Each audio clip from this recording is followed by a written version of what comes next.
I never thought the most expensive thing I would ever buy would be my own mother's silence. But there I was on New Year's Eve, holding a stack of itemized invoices that dated back to the day I turned 8 years old. Most people spend the countdown to midnight reflecting on their goals or sharing a kiss with a loved one. But I spent mine watching the color drain from my parents' faces as I handed out copies of a repayment plan that documented every single penny they had ever spent on me and every single penny they had stolen from me in return. My father always told me that family was a business and that I was his biggest investment, so I decided it was finally time to close the books and declare bankruptcy on our relationship. Before I tell you how I burned my entire family legacy to the ground in front of 50 people, I have to ask, if your parents handed you a bill for your own childhood, would you pay it, or would you make them pay for asking? To understand how a person gets to the point of auditing their own parents, you have to understand the dynamic of the Miller household. I'm the eldest of 3, and from the moment I could reach the kitchen counter, I wasn't a child. I was an employee. My father, Richard, was a mid-level manager with the ego of a CEO, and my mother, Susan, was the kind of woman who treated social status like a competitive sport. They didn't see me as a son. They saw me as a retirement plan with a heartbeat. It started small, with life lessons about the value of a dollar. When I was 10, I wanted a bicycle.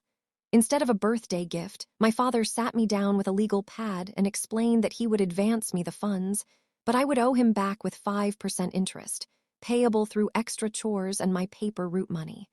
I thought it was a game back then, a way to be a big man like him. I didn't realize that while other kids were getting allowances, I was building a debt profile before I even hit puberty.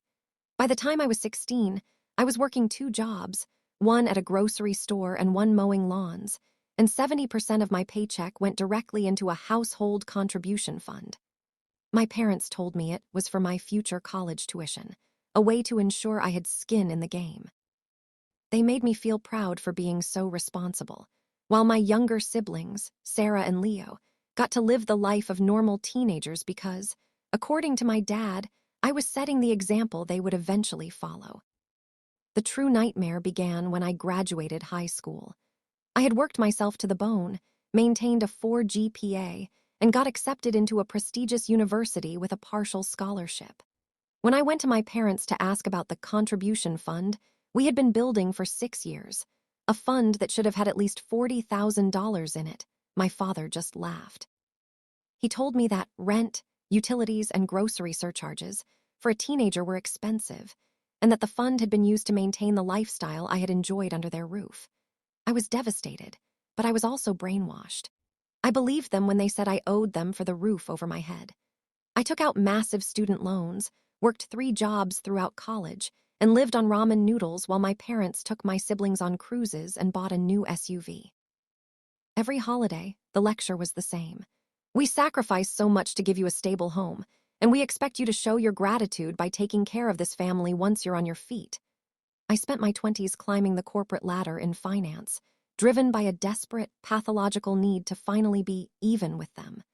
I sent them money for their mortgage, I paid for Sarah's wedding, and I even covered Leo's legal fees when he got into trouble. I was the golden goose, but the more I gave, the more they demanded. The breaking point happened 3 months ago. My father called me, not to ask how I was doing, but to inform me that they were planning a massive New Year's Eve party to celebrate their 35th anniversary. He told me the budget was $20,000, and that, as the most successful member of the family, it was my turn to host and finance the entire event. When I told him I was actually saving for a down payment on a house of my own, he lost it. He called me an ungrateful brat and reminded me that they had spent hundreds of thousands of dollars raising me, and that I was morally obligated to repay the debt. He actually said the words, "We brought you into this world, and you haven't even begun to pay us back for the oxygen you breathe." That night, I didn't sleep. I went into my attic and pulled out the old boxes of journals and financial records I'd kept since I was a teenager. You see, because my father raised me to be a businessman, I had kept every receipt, every ledger, and every bank statement from the moment I started working. I spent weeks cross-referencing my earnings with their deductions. I found that not only had I paid for my own upbringing twice over, but my parents had also been skimming off my Social Security, survivor's benefits from a grandfather they never told me about. They hadn't spent a dime of their own money on me since I was 12 years old. In fact, they had profited off my existence. So there I was, standing in the middle of their rented ballroom on New Year's Eve, surrounded by aunts, uncles, cousins, and my parents' prestigious friends. The music was playing, the champagne was flowing, and my father stood up to give a toast about family values and how proud he was of his son for giving back to the people who made him who he is. He looked at me with this smug, expectant grin, waiting for me to hand him the gift he had been hinting at all night, which he expected to be a deed to a vacation property or a luxury car. Instead, I stood up and asked for everyone's attention. I had prepared 50 folders, one for every guest in the room. I told the crowd that my parents always taught me that a man is only as good as his word and his debts. I told them that for 15 years, I had been told I owed a debt that could never be repaid. I saw my mother smiling, thinking I was about to give a sentimental speech. Then, I started passing out the folders. Inside was a comprehensive, year-by-year audit of every dollar I had given them, every chore I had been billed for, and the documented proof that they had stolen my inheritance from my grandfather. I included the bicycle contract from when I was 10. I included the receipts for Sarah's wedding that they told everyone they paid for. I included the bank statements showing that I had effectively been their landlord for the last 5 years. The room went deathly silent. My father's face went from red to purple to a sickly shade of white. My mother tried to grab the folders out of people's hands, but it was too late. I spoke into the microphone and said, "According to my calculations, after adjusting for inflation and the theft of my trust fund, you don't owe me an apology. You owe me $342,000. But since I'm a generous son, I'm willing to settle. Consider this party my final payment. As of midnight, the debt is settled, and so is our relationship. Do not call me, do not come to my house, and do not expect another cent." The chaos that ensued was like something out of a movie. My aunt started screaming at my mom for lying about the financial struggles. They used to guilt the family into helping them. My father tried to lung at me, but Leo, who I think was finally seeing the truth for the first time, actually stepped in front of him and told him to sit down. I walked out of that ballroom just as the countdown to the new year began. While the rest of the world was shouting, "Happy New Year," I was breathing the first breath of a free man. So that's the situation I was in, and I had to make a choice.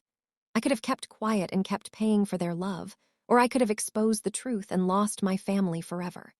Before I tell you what happened in the weeks following that night and where we all stand now, I want you to pause and comment below what you would have done in my shoes. Would you have kept the peace for the sake of your siblings, or would you have handed out those folders and burned the bridges like I did? I really want to know if I'm the villain here, or if I just finally finished the business deal my father started. The aftermath was even more explosive than the party itself. Within 48 hours, the Miller family debt was the talk of our entire town. My parents tried to spin the story on Facebook, claiming I had manipulated the numbers and that I was having a mental breakdown, but I had been thorough. I scanned every single document and sent a digital copy to every family member who had ever looked down on me for not doing enough for my parents. The evidence was undeniable.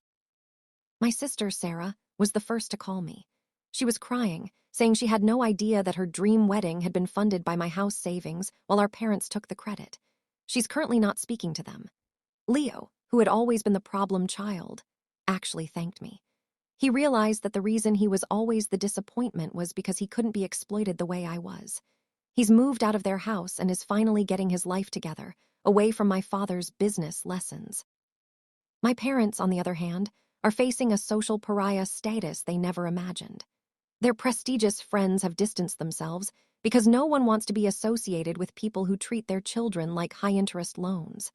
They sent me a legal threat for defamation, but my lawyer, who I can finally afford to pay for myself, just laughed and sent them a cease and desist with a reminder that truth is an absolute defense. They haven't realized yet that the biggest loss isn't the money. It's the fact that they no longer have anyone left to perform for. I spent my first New Year's Day in 15 years not worrying about a bank transfer or a guilt trip. I blocked their numbers, changed my locks, and finally put that down payment on a small, quiet house 3 states away. People ask me if I feel guilty for humiliating them, but the truth is, I don't. You can't humiliate people with their own actions. You can only reveal who they've been all along. I realized that honor thy father and mother is a two-way street, and they had been driving on the wrong side of it for decades. My father wanted me to be a businessman, and I proved I was a great one. I cut my losses and walked away from a failing investment. I'm finally living for myself, and while the silence from my phone is deafening sometimes, it's the most beautiful sound I've ever heard. It's the sound of a debt finally, truly being paid in full. The moral of the story is that being family doesn't give someone a license to be a predator. You are not an extension of your parents' bank account, and you don't owe your life to people who only value you for what you can provide. It's okay to set boundaries, and it's okay to walk away when those boundaries are treated like suggestions. If you're in a situation where you're being guilt-tripped into lighting yourself on fire to keep someone else warm, please, take it from me. Blow out the match and walk away. Like this video if you were on my side and think my parents got exactly what they deserved. Subscribe for more stories like this where we dive into the wild world of family drama and hard-earned revenge. Share your final thoughts on this whole mess in the comments section. Did I go too far, or was the folder at the party the perfect gift? I'll see you all in the next story.